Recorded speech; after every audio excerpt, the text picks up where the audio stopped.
I don't know, like, I just don't recognize the community anymore from whenever I first came out to now. I went to a trans men group. There was this person that actually identified as alien gender and wore space clothes. Hey everybody, I'm Brad Polumbo, and welcome back to the Damage Control Podcast, where we are reclaiming the debate over LGBT issues from the crazy people who've taken it over. If you're new here, please do consider subscribing and sticking around, and for my returning viewers, don't forget to hit that like button and comment with your thoughts as we go along. My guest today is Alec Maggio, a heterodox-thinking transgender man and Twitter friend of the show. We talk about his personal journey, his negative experiences with the extreme woke people in the trans community, and so much more.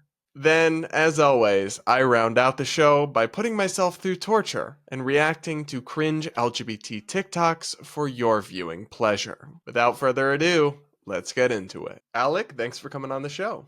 Thanks for inviting me. Yeah, sure. So maybe just to start, can you introduce yourself to people and maybe talk about your story, right? When did you transition and all of that? I'm not a content creator per se like you are, but I started with sharing my thoughts on Twitter a few years ago, and I just see a lot of stuff that isn't really talked about that I think should be. So like I post my insights and get the feedback, and so it's not something I do for a living. I actually am in school and work right now. But I transitioned. So I was in college and I learned what a trans man was in 2012, fall of 2012, I believe. So that's whenever like it kind of clicked for me, because before then I was living as a masculine lesbian because that's the only language I had back then. So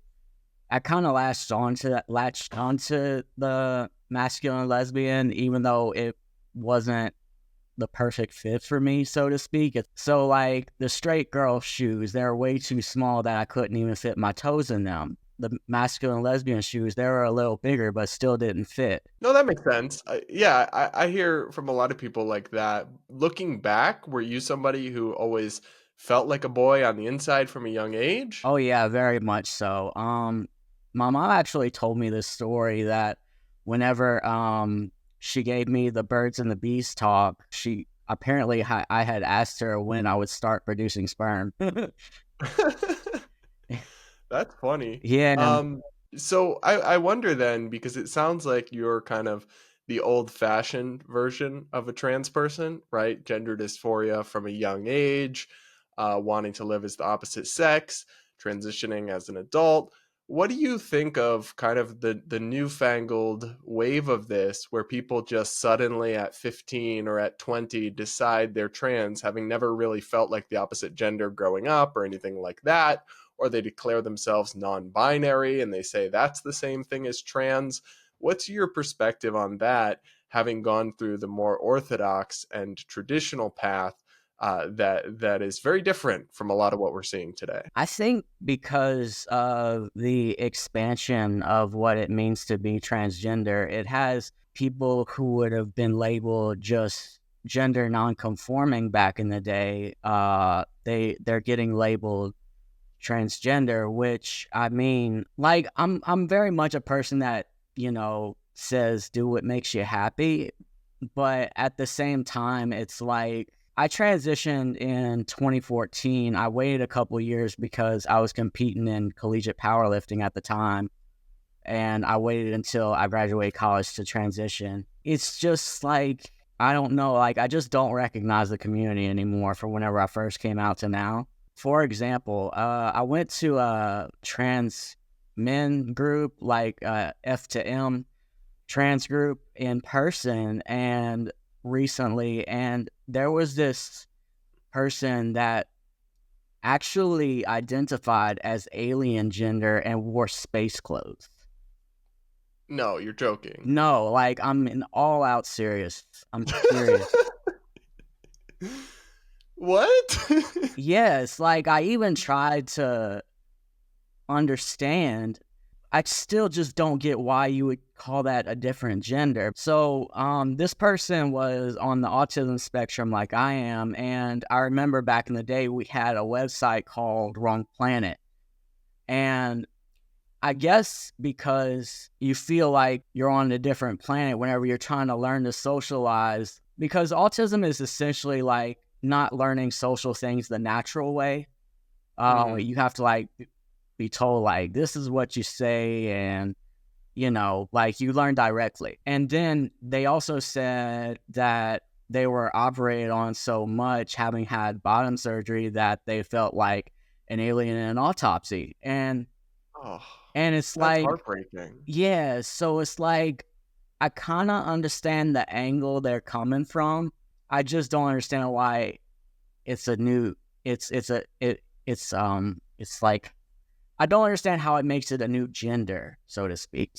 And how does it feel to have, actual gender dysphoria and be a trans person and have a medical experience and have that lumped in with somebody saying, I'm an alien? Honestly, like I try to not let it get to me, because like, I don't want to be affected by other people, my happiness and so forth. But it does feel a bit strange, to put it as nicely as I can, because I know people are gonna see this and say like, oh, you think alien gender is not valid, and I'm like, what does being an alien have to do with being male, female, or somewhere in between? Like, it doesn't. Like, that's a whole different species. So like, I'm happy to go on the record and say that alien gender is not valid. yeah. Yeah, like I just don't, I can't wrap my head around it at all. Yeah, no, I get that. I am curious because I think we originally connected on Twitter, probably not even necessarily because of the LGBT stuff, but because we're both in kind of libertarian Twitter. And so I know Yes. that you are politically on the libertarian side of things. I'm wondering how you came to arrive at that perspective, because I think suffice it to say, it is a minority perspective in the public, and then it is especially a minority perspective in the LGBT community, or specifically in the trans community. So what has your ideological or political journey been like? Like, how did you get to this perspective that we basically share? So whenever I lived as a lesbian, I wasn't really that political. It wasn't until I want to say 2014-ish, after I came out, and I basically somehow got involved in this left book cult. Like, it was like, there's no other way to describe it. It was leftist and it was a cult.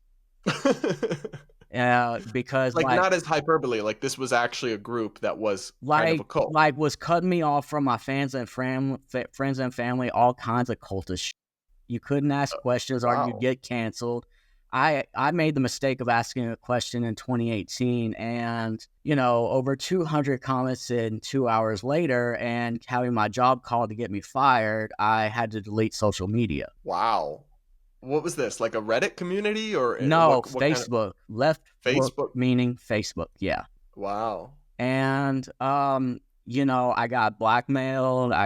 It was wild, but like, as soon as I deleted all my Facebook and social media, I came to realize that, without the outside pressuring me to believe different things, I realized, a lot of this doesn't make sense, because like, I still have the bleeding heart that I had back then, but I don't believe the government is the solution. Because like, if the government is racist, sexist, homophobic, etc., why would you want the government to have more power? Why would you want it to be in charge of healthcare, for instance? Like, that doesn't make sense. Yeah, I look, I completely understand. You're speaking my language right now, but what does that feel like? I mean, because that puts you in an extreme minority in the trans community, which is super leftist, and then even just the LGBT community is fairly progressive and woke. So what has it been like for you simultaneously being in both worlds? Honestly, it's been very hard to find good friends. Like, my therapist even told me to try to search out conservative trans groups. I mean, needless to say, whenever I Googled or DuckDuckGo it, I mean, the only person that comes up is our friend Blair White. Yep. And it's been especially hard, as I'm sure you know, in the dating world, because like the women that are open to dating trans men are disgusted by my politics, and then the people who agree with me politically aren't usually open to dating trans men. So Yeah, I feel for you. That was tough. The dating scene was rough for me. Luckily, I did find the right person and I've been off the market for years. So if you eventually do find somebody, it will work out, but it is tough. It's really tough, especially because it's already very limiting, when you are in this LGBT category somewhere in it, right? Who's available in your dating pool is much smaller than for a normal person. And then when you're in that category and you have an unpopular perspective on the world that a lot of people don't agree with, and not just that they don't agree with it, they're not tolerant of it, right? Like, yeah, like they won't even listen to you explain like why you believe what you do. Like they just dismiss you as a Nazi outright, and it's like, no, I'm far from that. yeah, libertarian's kind of the opposite of that, but okay. um, so I wonder then, because oftentimes, people who are more libertarian politically end up monitoring or walking in right of center spaces or right wing online circles. But those people in those spaces aren't actually libertarian in many ways, right? And I think, especially over the last year or two, we've seen a real socially regressive backlash to LGBT tolerance, especially to trans people. And part of that, I do blame the trans activists who've radically overplayed their hands and pushed really extreme ideas and presented a very unpalatable face to the public. But then we have seen, I think, a real backslide and an increase in genuine transphobia and hatred towards people online. Have you perceived that as well? And what's your take on it? It's honestly very exhausting. It's why I don't, besides like being caught up with work and school, it's why I can't be bothered to go online that much anymore, because like it seems like everybody got their mind made up and there's no wiggle room. Whenever I like to be a little more nuanced than the average progressive or Republican on these issues.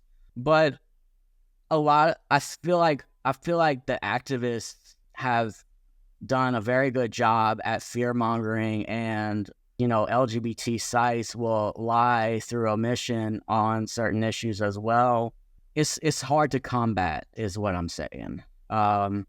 Because like you got this billion or even $1 trillion propaganda machine. Meanwhile, we just have ourselves and the actual data. But because the propaganda machine is spewing one thing, we're perceived as the liars, even though we have the data to back it up. Yeah, and it can be hard, especially in the LGBT spaces, even getting people to hear you out with a different take on something, because Oh, yes. for Like, the it's very tolerant much. people, they're not always the most open minded. Absolutely not. I had to stop going to one group a few years ago because these people are literally so fear-mongered to that they're afraid to leave their house. It's And sad. it's quite sad. So, I mean, I made the mistake of suggesting maybe getting a gun for protection. And of course, these people are so anti-gun Oh my God. that I got kicked out the group. So, Kicked out for saying that they should get a gun? yeah. How so? What'd they do? They just told you not Like to come like back? they said that no, this is not the group for that. You may be excused. Oh, Yeah. wow. That's quite something. That was the last straw that broke the camel's back, and I just didn't go back because in trans spaces that are, encompassing of all the genders, like trans man, trans woman, and in between, they tend to be dominated by trans women, and the rules aren't applied very equally by the moderators. So, for example, whenever I was talking about a bad experience I had with, almost getting assaulted, I was told I was appropriating the suffering of trans women and to not speak up, even though like that's literally what the space is for. Wow. So like it's very insane. Yeah, for sure. I do want to ask you about another thing I saw you tweeting about that I found really interesting because you're somebody, as a trans person who more or less passes in the world, right? Mhm. So you walk through the world and people perceive you as a man, but Yes. for a big part of your life, you walk through the world as a woman. And you have some pretty interesting observations having done that. So tell us just a couple of I know you have this long list that you posted on Yes. Twitter. You can't go But through all of them, but maybe just a few of the most interesting ways that your life or how you were treated changed when you went from walking through the world as a woman to walking through the world and being perceived as a man.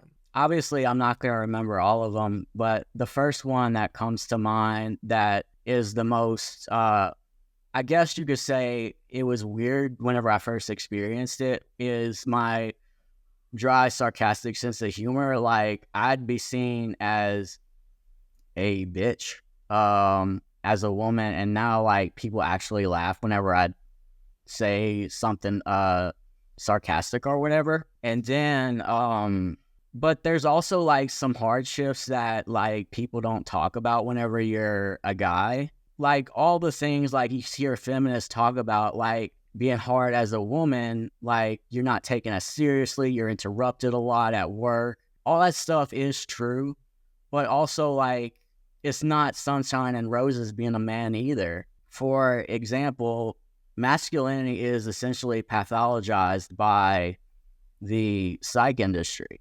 Like saying, traditional masculinity is detrimental to little boys or whatever, And it's like you're dedicating a rambunctious little boy just because he doesn't want to sit still for 8 hours. Also, because you're seen as, I guess you could call it the rock, the person everybody relies upon, you're not really that free to express your emotions, because if you do, then your loved ones won't rely on you anymore.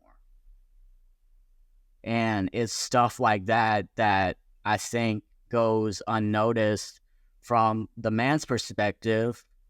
And then there's, the woman's perspective where, uh, you know, obviously you don't walk around at night like you do as a dude because like it's dangerous. I walk around now because I'm seen as a dude. Nobody fucks with me. Um, Yeah. and I guess I'm trying to remember all of them because like there was a lot of them on the woman's side. I remember you said you don't get told to smile anymore. Yes, like it's very weird and random whenever like if you have, I guess, just a resting face that doesn't look that friendly. I won't. Everybody knows what I'm talking about, but I feel like men don't get told to smile for having a resting face that isn't unwelcoming. I don't like to use the word bitch very much, but it's resting bitch face is what it's called among women.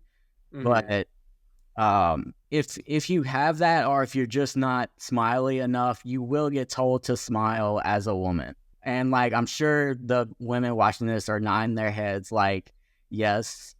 And you just don't get told that as a man. You also said that you can say the most ridiculous things imaginable and people will still think you're right. And you said that you tested this. What do you Yes, mean? I Tell us did. more. Say you're at work and you say something like objectively wrong about something, like this data said XYZ where it really said WYX. You could say it with confidence as a man and people will think you're right even though you were wrong. But if you're a woman, people will fact check you. So, what are the specific examples? You said you tested it. What did you do? I'm trying to remember which job this was. Oh yeah. So I worked at a gym at one point, and the data for fat loss and cardio is if you do high intensity interval training, you will burn more fat at rest. Meanwhile, if you do like long distance steady state cardio, you will burn more fat during the workout, but you will not burn as much as at rest. So for fat loss, high intensity interval training is more efficient. But I swapped the two, saying steady state cardio burns more fat at rest, and like they didn't fact check me. I want to ask you, because there's a couple things that resonated about this with me. One of the things you mentioned about when you kind of started walking through the world and being perceived as a man was that you found it harder to have meaningful, like deep emotional connections or friendships with other men than Yes. you did as a woman with other women. Talk more about that, because that hit home for me. I mean, I've had a lot of male friends over the years, but you don't often talk about your feelings or important things that go on in the same Yeah, I mean, way. it's usually not much about except work, the weather, or your intimate partners. I don't know what the word for it would be. Shallow, maybe, because like with women, you talk about anything and everything. Women amongst each other. At least outside of high school, because like I remember in high school, I didn't talk to nobody because I didn't trust nobody. Because kids, especially as a girl, are pretty ruthless. As far as like the backstabbing, the gossip. Um, I feel like as boys, they tend to beat each other up and then move along.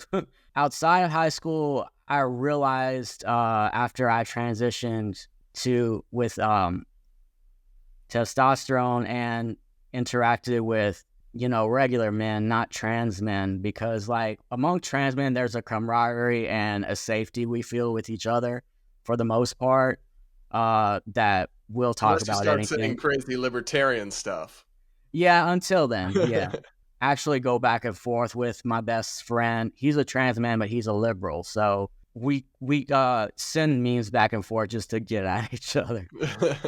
And it's awesome. But with regular men, like not gay, straight, I know people don't like the word cis, but cis men, for lack of better terms, it's very hard for it to go past the weather, girls, are just the topic at hand, like work. I just can't imagine how lonely they must feel. I don't know how long it takes regular men to open up to each other, if they do at all. Because I know I see the men in my family, they mostly just talk about regular stuff like sports or hunting. They don't talk about like what's going on in their families or. No, I feel that. I've seen that as well. It's just not that you don't have the same level of intimacy, emotional intimacy, very often, especially, with straight guys. They just, and I think it would be lonely. I think it would be isolating. I mean, it even has been for me, though I'm lucky to have a partner who I can be vulnerable with, and I have female friends I can be emotional with, but just like to call up, if I was to call up a friend and I needed to talk because I was upset, I would not call one of my male friends. Yeah, like I'm trying to figure out like why it is. Like, have we been taught that men shouldn't trust other men? I think also it's like a boys don't cry, be tough, don't show your emotions kind of thing from very early on in life. Yeah, like that too. I think this isolation is a side effect of it. Yes. All right, Alec. Well, I really appreciate your insights on this. I enjoy following you on Twitter, and thanks for coming on the podcast to talk about all of this and being so open with your personal experiences. I really appreciate it. I really appreciate the invite. Yeah, like this was a good opportunity to, I guess, just talk about stuff that I don't think is touched on very much. Yeah, we need more people speaking out in the LGBT community who have a different perspective and less hive mind, hyper woke thinking. So that's what we do here on the Damage Control podcast. And thanks again for coming on. All right, you sick people. It's time for your favorite part of the show, where I lose brain cells and react to LGBT cringe from the Clock app. Buckle up and get ready, because we got a couple doozies on deck for today. And don't forget to hit that like button and subscribe. Hey guys, Brad here, cutting in to remind you to check out the other podcast I host with Hannah Cox, the Based Politics Podcast. That's right, guys. This week we were talking about the campus protests that have erupted all across the nation in response to the Israeli-Palestinian conflict. We're also talking about a very exciting new piece of legislation out of Kansas that actually could rein in the government. And we're talking about a new TikTok trend where the woke left seems to now hate Taylor Swift. For all that and more, check out the Base Politics podcast on YouTube at the link in the description or on whatever podcast platform you use to listen to podcasts. Up first, this trans TikToker keeps comparing gender to food, and I just want it to stop. I get a lot of questions about how gender can just be assigned at birth. How do you assign a gender?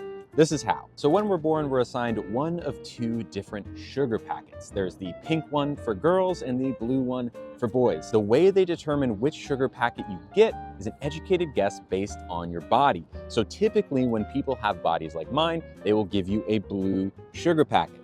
Now, I held on to this blue sugar packet for many years and I never liked it. In fact, I always thought it was a terrible fit for me. I'm just not an equal person. In fact, I'm more of an enjoy person. But I was given the sugar packet. What am I supposed to do? Now here's the rub. You're given a sugar packet, but you actually have another sugar packet in your pocket that is your true sugar packet. So I, 27 years in, looked in my pocket and found out, ooh, the pink one was here all along. I actually am an enjoy pink sugar packet. So I got rid of the blue sugar packet, goodbye, and fully embrace myself as an enjoy sugar packet in 2024. Can we just not? I still have PTSD from when this TikToker talked about their bottom surgery and compared it to food. It's like the food thing is a really consistent theme with this person. I have some issues with the framing in this video as well. Like, your sex is not assigned at birth. It is observed. Your sex is an immutable, objective fact that we can tell from your secondary sex characteristics in almost all cases. There could be very rare genetic conditions, like intersex conditions, where the doctors might inaccurately assess your sex, but 99+% of the time, they are simply observing an objective, clear-cut reality. There is no assigning going on. It really shouldn't be that hard to explain that while objective biological sex is a fact and is immutable, there are some people who experience gender dysphoria and who from a very young age feel trapped in the wrong body, desperately want to be seen and perceived as the opposite gender, and that for those people, if it persists into adulthood, the best thing for them is to live life appearing as the opposite sex, and that they should be free to do so, and other people should accommodate them with respect and dignity. But instead, they have to go into this weird territory of like denying that the objective reality exists and then weirdly comparing it to food? I don't know, man. I don't know, but I'm not a fan of this person's content. Up next, this lesbian TikTok is interesting. Hi, how are ya? I love being a lesbian and going to the gynecologist because it makes for my favorite interaction. Okay, so the first time I ever went to one, she got right down and jiggy with it and she was like, "Are you sexually active?" I was like, "Oh my god, you noticed?" I mean, I dabble. And she was like, "Okay, do you wear protection?" I was like, "No." That's when we played a little Uno reverse, okay? And then she was like, "All right, what about birth control?" I was like, "I'm okay, but double it and give it to the next person." She was like, "All right, what about babies?" And I was like, "I'm not in an economic space to have one, but if you want one, yeet, and dare I say hot, and follow your bliss." She was like, "All right, kiddo, listen up. If you're getting down and jiggy with it without protection, 2 + 2 = you're gonna get pregnant." Oh, and no one's gonna help her. Shorty bae, I'm a fruit by the foot, okay? I'm a grade A carpet muncher. I thought I filled this out on a form out there somewhere, okay? Silly of me. That's when she started to get redder than Larry Lobster, tried to rectify the situation, gave me a little attaboy, a little crispy, wispy high five. At one point, I thought she was gonna give me an award for best ensemble in a female picture only, okay? And the problem is that this happens every single time. At this point, I think I need to start walking in these rooms, say, "Hi, Alaire Thomas, neighborhood lesbian," just so we can save a little time and effort. Anyway, thank you. So she's a lot. She's kind of funny. I'll give her that. And this video is at least partially meant tongue-in-cheek, so I'm not going to overthink it too much. But I do just want to point out that if the doctors took one look at her and assumed she was a lesbian, they would say that's problematic. So I feel like from their perspective, they kind of can't win on this one. But that's not exactly unusual with LGBT discourse these days. Up next, this TikToker has thoughts, and we're gonna listen to them, I guess. Oh, how would I explain drag queens to my kids? Your child is practicing hiding from an active shooter at school on a monthly basis. I think they can handle hearing that some adults like to play dress up. So that's a lot, but these two things aren't related. They're just utterly unrelated. And actually, what I would say is that kids should have neither. Kids don't need to be going to drag shows. Drag is adult entertainment. It is, in most cases, heavily sexual and sexualized. And I just can't think of a good reason that a kid really needs to be exposed to that, or why drag queens would really feel strongly that they need to expose kids to that. It's not just dress up. There's more to it than that. And that's really kind of disingenuous. And I actually agree that it is bad that we force kids to do these scary drills that accomplish very, very little, and all in anticipation of an event that is an extreme statistical anomaly. It won't ever happen in almost any kid, in almost any school's life. And so to scare them and traumatize them with these drills, I think does far more harm than good. But again, really has nothing to do with whether drag queens need to perform in front of kids, my dude. And finally, we have another TikToker who has some feedback for the cis gays and the cis lesbians who are not woke enough, I guess. Cis gay people as a whole tend to have the most problematic and most hateful opinions, all while being the most fragile part of the LGBTQ community. When I have criticized cis gay men in the past, saying, hey, I kind of feel like cis gay men fetishize trans people, and also the community feels a little bit fatphobic. Cis gay men accuse me of being homophobic, of being a prude, of being fucking stupid, sometimes saying, well, you're a fucking girl, so why do you even care what cis gay men do? Similarly, when I say, wow, I don't like it when cis lesbians say that non-binary people can't be lesbians. Cis lesbians come out of the woodwork and say that I'm being lesbophobic and horrible because I happen to specify cis lesbians instead of some other part of the community. So here, I'll direct this to all cis gay people, regardless of where you fall in the LGBTQ community. You need to think about who was fighting for your rights in the 1950s and 60s. You need to think about who has been standing beside you since the very beginning, and who right now is being treated shittier than you are. And you need to care about it. There is so much here, y'all. First, I am proud to be one of the gays with the problematic opinions, according to this person. As for the complaints that trans people are fetishized by gay men, I mean, look, in some cases that might be true, and I'm sure that's an unpleasant experience, but you also say that it is problematic if gay men don't want to date trans men, but then you're also mad if they are into it. I mean, again, like, you kind of can't complain in both scenarios. As for the gay community being fatphobic, I mean, yes, in the sense that there are like very extreme body standards and gay men are really concerned with being thin and fit and all that. But I also kind of reject the concept of fat phobia as some form of discrimination akin to homophobia or racism or something, because in almost all circumstances, being fat is a choice. It's a product of your choices. It's not some immutable characteristic about you can't change. And so I don't want people to be mean to fat people or anything like that. But holding an opinion about somebody or treating someone differently because of their choices is an entirely different thing than discriminating against somebody because of their immutable traits that they can't control. And it pisses me off that this person is still pushing the non-binary people can be lesbians thing. No, babe, your delulu is showing again. If you're non-binary, you're saying you reject the idea of being a woman. And a lesbian is a woman who loves other women. So which is it? Are you non-binary or lesbian? Actually, hold up. I kind of agree that non-binary people can be lesbians, because non-binary isn't real, so a non-binary lesbian is just a female who is a lesbian and is attracted to other females. Unless it's a male non-binary person, then you just can't be a lesbian. Sorry, not how it works. And don't you dare hit me with the lesbian is non-man who likes non-man. That's sexist. That's regressive. Lesbians are women. They are not non-men.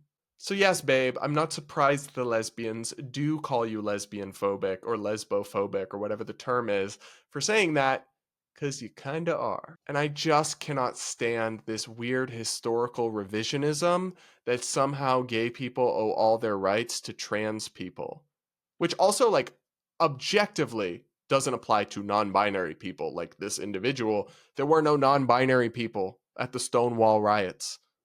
Also, the whole idea they were led by trans people is mostly mythical. And actually, it doesn't even matter. Because even if we did owe all our rights to trans people somehow, which is just complete ahistorical fiction, but even if we did, that still wouldn't prohibit us from disagreeing with some of the things you're saying or doing now. Anybody who would let loyalty or gratitude for past actions override their ability to logically think and assess and reach their own conclusions on issues isn't a thinking person. They're just an NPC. But I think it's safe to say there are a whole lot of NPCs in the LGBT community these days. All right, everybody, that's it for today's show. Thanks so much for tuning in. Don't forget to hit that like button and maybe even consider subscribing and sticking around if you're watching us on YouTube. If you're on one of the podcast platforms, please take a second to rate and review the show or recommend it to a friend. With that, I'll talk to you all next week.